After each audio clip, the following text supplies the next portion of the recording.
So we checked, and there actually isn't any stats for the tank hammer, so we're just going to go with what it says in the codex. So it's two-handed, and it confers strength 10. So we're going to say it's AP nothing, because that's what it says for close combat weapons, are just AP nothing. But luckily that doesn't take away from the damage turn anymore. No, but it also doesn't add. I think the tank, but then again, the tank hammer was never a power weapon. No. So, yeah, it's just interesting they don't have a stat line for it, just to clarify.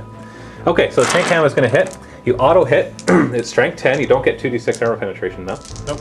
Like so 3 attacks. 10 versus 14. So that's 2 glancing hits.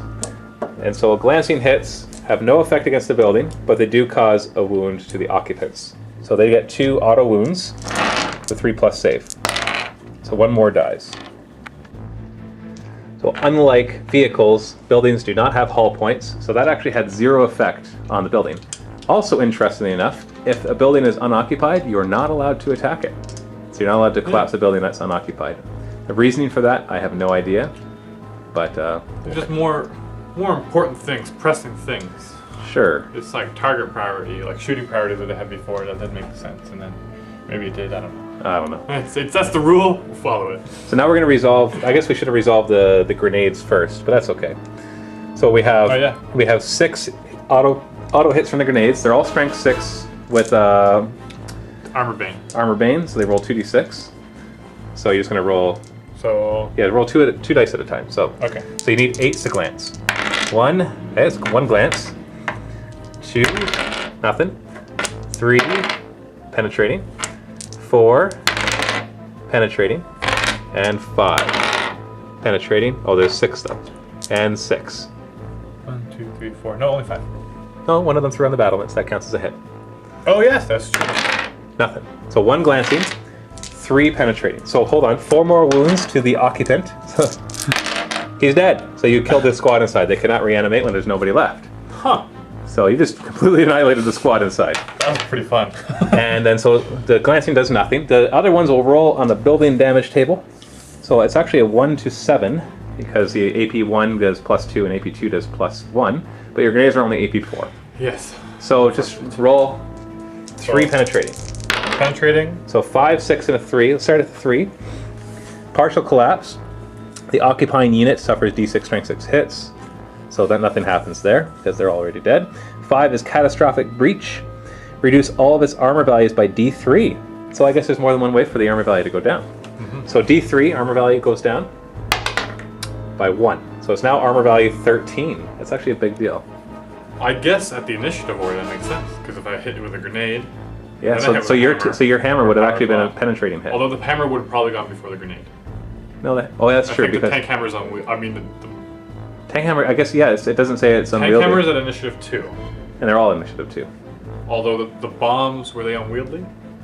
That was the melted bombs were unwieldy. The melted bombs are unwieldy. The tank buster bombs are. We'll look it up after. Yes, okay. So, and then the number 6 is total collapse. So occupying unit suffers 2d6 strength 6 hits. There's no occupying units. Survivors must immediately disembark. If the unit cannot disembark, the models are removed as casualties. And it can no longer be occupied and is hereafter treated as impassable terrain. All unplaced weapons in the building are destroyed. So you've essentially wrecked the building. What happens about... Are they count... What are they... They are not occupants. They will have to now emergency disembark from off the top, which I'm going to read the rules of, and we'll be back in a second. So now any occupants on top, they have to leap down if the building underneath them suffers a total collapse. So the leaping down, the way it works is you basically place the model anywhere within 3 inches of the base, and then it takes a dangerous terrain roll. And it gets a -1 to the die for every 3 inches it drops down. Oh. This is 6 inches tall, so it'll get -2 to its dice roll. So basically I will get a dangerous terrain, I'll fail a dangerous terrain roll on a 1, 2, or a 3, rather than just a 1. But I still get to make a full armor save of 3+, so we should be okay.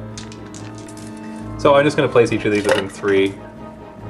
Technically you're supposed to do your rolls for each of them as they go down, but it doesn't really matter. They're going to go and kill the Burnus after they fall. I destroyed them battlements. So we roll 5 dice. See, normally you would do it each because you could kill this guy specifically, but oh well. And 2 of them suffer dangerous terrain, but they have a 3+ save, and they're fine. So it wouldn't matter if any of them had died at the end of the assault phase, which would happen right now. They could try to reanimate. So this building has totally collapsed. So it's basically like a wrecked building from 5th edition. It's impassable terrain. Impassable, weapons no longer work, you cannot occupy it. We're gonna go to Necron's turn 1. I know we've already finished the building, but we like to make sure we kill stuff. So they're gonna move 6 inches. I'm just gonna do their charge because I can't roll less than 1 inch. So they're just gonna charge. Can't roll less than 2 inches, actually. Right. Which is also, can't roll less than 1 inch. So that statement's also true. So, on the initiative turn, they're all initiative 2, so you get to pile in 3 inches. And since you didn't fire this turn, these are treated as power weapons. And we all hit each other at the same time. I'll go first. My weapon skill is the same as yours, so we're all hit on 4s. And I'm going to wound you on 2s, because these guys are two-handed weapons, they're +2 strength, and they're AP 1. That's the new FAQ stat line for them. And they're also armor veined, but that won't matter. I mean, it's almost wasted on Burnaboys, but that's pretty nasty stats. Yeah, they're really good against vehicles. So hitting on 4s. Oh, not bad. Oh wait, there's more missing than I thought, but still, not bad. And wounding on 2s. Oh, I rolled 2 1s. So 7 guys die. They would just be in the ones in base contact. Doesn't really matter because they still get to fight back. So 1, 2, 3, 4, 5, 6, 7. So you get to attack back. 7, you get 11 guys. So hitting back, you have 2 attacks each. So 22 attacks. And they're going to hit me on 4s and wound on 6s. So they strength 3. But they will be power weapons. They're AP 3, which is enough to stop my armor saves. So hitting on 4s. Oh, these dice are good. I should pick up the misses. It's a little easier. Okay, and now you're wounding on 6s. I only have 5 guys. A little harder. I should only get like 2 6s in this. So it's impossible for you to win this combat. So nothing. Is that thing? No. Nothing. Nothing. No, that was from the other. Sad day. So you lose combat by 7. So you have to take a morale test -7. So insane courage. Now you failed. So now we see if I overrun you. I don't. Yeah. So you actually run away. And we'll stop it there. You guys could charge in and all that, but that's just... Yeah. I think that's enough. We covered the Bastion, and that is the important part. And then I got to kill some stuff to feel better, which is also important. I was surprised at actually how fast everyone inside died when you started hammering it. Yeah. I wasn't surprised how much the burners killed, because in 5th edition, burners were super effective against occupants of buildings. But yeah, the grenade thing, D3 hits, strength 6. Sure, I got a 3+ save and a 5+ reanimation, but you're doing D3 strength 6 hits for each guy.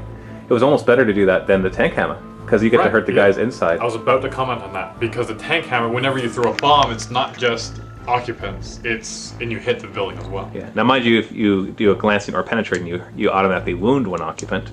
With strength 6 against toughness 4, you're going to almost auto wound anyway, so that's on a 2+. Although I should have, with 3 attacks with a 4+, I should have got at least 1 penetrating hit as well, which could have done a bunch more. So yeah, it's hard to say. It's hard to say. It really is a balance of what's inside and how much you want to kill the actual Bastion. Because really, if there's no occupants, the Bastion doesn't work against you and you can occupy it. So you almost want to use your grenades to clear out the Bastion and then jump in yourself. And then use it against the enemy rather than against yourself. Okay. So that's the end of another Let's Learn to Play 6th edition. Learning 6th edition. Learning 6th edition. All right. I'll get this title by the 10th video that we do of these. Hope that you enjoyed this. If you think we did anything wrong, read the rules. If you don't have a rule book, buy one. Don't illegally download it. And after you've read the rules, read them again. And once you've read them again, then go to the section of what you think we did wrong. Read that twice. And then if you still think we did it wrong, post a comment below because we'd love to hear it. This is Matthew and Dan from MiniWarGaming. Happy wargaming. Happy wargaming.